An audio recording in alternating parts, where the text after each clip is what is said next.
Penyakit paling mematikan ketiga di dunia adalah penyakit paru obstruktif kronis, menyebabkan sekitar 3,23 juta kematian setiap tahun. PPOK telah menjadi salah satu dari 3 penyebab kematian teratas di seluruh dunia, dan 90% dari kematian ini terjadi di negara berpenghasilan rendah dan menengah. Lebih dari 3 juta orang meninggal akibat PPOK pada tahun 2012, sebanyak 6% dari total kematian secara global. PPOK merupakan suatu penyakit paru kronis yang ditandai oleh adanya keterbatasan aliran udara dan gejala pernafasan menetap yang bisa menyebabkan perubahan pada saluran pernafasan sehingga menimbulkan sumbatan pernafasan dan oksigen dalam jaringan berkurang. Faktor pemicu PPOK ini bisa dari perilaku merokok yang sangat tinggi. PPOK adalah sekelompok gangguan paru-paru yang ditandai dengan kesulitan menghembuskan nafas karena saluran udara yang menyempit atau tersumbat oleh peradangan dan lendir, serta karena hilangnya serat elastis yang menyebabkan peningkatan kepatuhan. Diperlukan upaya lebih besar bagi alveoli yang melemah untuk mendorong udara keluar melalui saluran udara yang tersumbat. Meskipun PPOK tidak bisa disembuhkan, kualitas hidup penderita dapat ditingkatkan secara signifikan dengan menerapkan pola hidup sehat. Yang pertama, kebiasaan merokok. Merokok merupakan penyebab utama PPOK. Sekitar 80-90% kasus PPOK berhubungan dengan kebiasaan merokok aktif maupun paparan asap rokok secara pasif.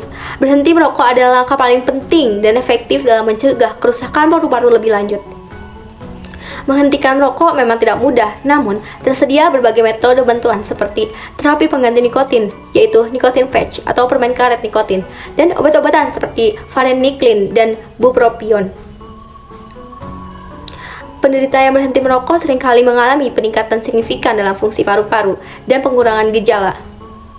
Yang kedua, pola makan sehat dan seimbang. Nutrisi yang baik berperan penting dalam mendukung sistem kekebalan tubuh dan memberikan energi yang cukup untuk aktivitas harian. Pada penderita PPOK ini, tubuh bekerja lebih keras untuk bernafas, sehingga kebutuhan energi yang meningkat. Rekomendasi pola makan sehat untuk penderita PPOK. Yang pertama itu, memperbanyak asupan buah dan sayur segar yang kaya antioksidan dan vitamin. Yang kedua, konsumsi sumber protein yang sehat seperti ikan, ayam, tahu, tempe, dan kacang-kacangan. Yang ketiga, kurangi konsumsi garam berlebih, karena garam dapat menyebabkan retensi cairan yang memperberat kerja jantung dan paru. Hindari makanan olahan dan tinggi lemak jenuh. Minum juga cukup air putih kecuali ada pembatasan dari dokter. Yang ketiga, aktivitas fisik yang teratur dan tepat. Banyak sekali penderita PPOK yang menghindari aktivitas fisik karena takut sesak nafas. Padahal dengan berolahraga ringan dan rutin, tubuh menjadi lebih bugar dan pernafasan lebih efisien. Beberapa bentuk aktivitas yang disarankan, yang pertama adalah jalan kaki santai setiap hari, yang kedua latihan pernafasan, yang ketiga senam khusus PPOK atau fisioterapi pernafasan yang dipandu oleh tenaga medis, yang keempat latihan beban ringan untuk menjaga kekuatan otot. Latihan fisik sebaiknya dilakukan secara bertahap sesuai dengan kemampuan dan di bawah pengawasan dokter atau fisioterapi. Jangan lupa untuk melakukan pemanasan dan pendinginan setiap kali berolahraga. Yang keempat, menghindari paparan polusi dan iritan pernafasan. Lingkungan yang bersih sangat penting bagi penderita PPOK. Paparan asap, debu, bahan kimia, dan polusi udara dapat memperburuk gejala dan memicu serangan akut. Langkah-langkah pencegahan dari PPOK tersebut. Yang pertama, hindari asap rokok, asap kendaraan, dan pembakaran sampah. Yang kedua, gunakan masker saat berada di luar ruangan dan di tempat berpolusi. Yang ketiga, jaga kualitas udara dalam ruangan dengan ventilasi yang baik. Yang keempat, hindari penggunaan produk rumah tangga yang mengandung bahan kimia keras atau pewangi sintesis. Kelima, istirahat yang cukup dan manajemen stres. Penderita PPOK sering mengalami kelelahan karena tubuh bekerja lebih keras untuk bernafas.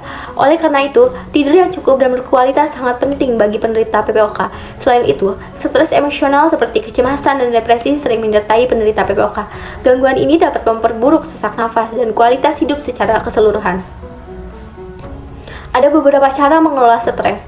Yang pertama itu latihan pernafasan, relaksasi. Yang kedua, meditasi atau yoga ringan. Yang ketiga, konseling atau terapi psikologis. Yang keempat, bergabung dengan komunitas dukungan pasien pada penderita penyakit paru obstruktif kronik.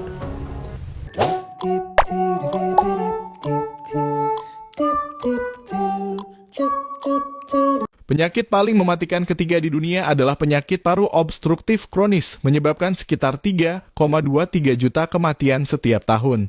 PPOK mencakup kondisi seperti emfisema dan bronkitis kronis yang menghambat aliran udara di paru-paru, membuat penderita sulit bernapas. Penyebab utamanya adalah paparan asap rokok, polusi udara, dan bahan kimia.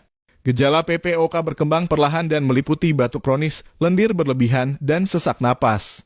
Penyakit ini mengurangi kualitas hidup dan dapat menyebabkan komplikasi serius seperti infeksi paru-paru dan penyakit jantung. Meskipun tidak dapat disembuhkan, pengelolaan yang tepat dapat memperlambat perkembangan PPOK dan meningkatkan kualitas hidup. Pencegahan melalui penghentian merokok dan pengurangan polusi udara sangat penting.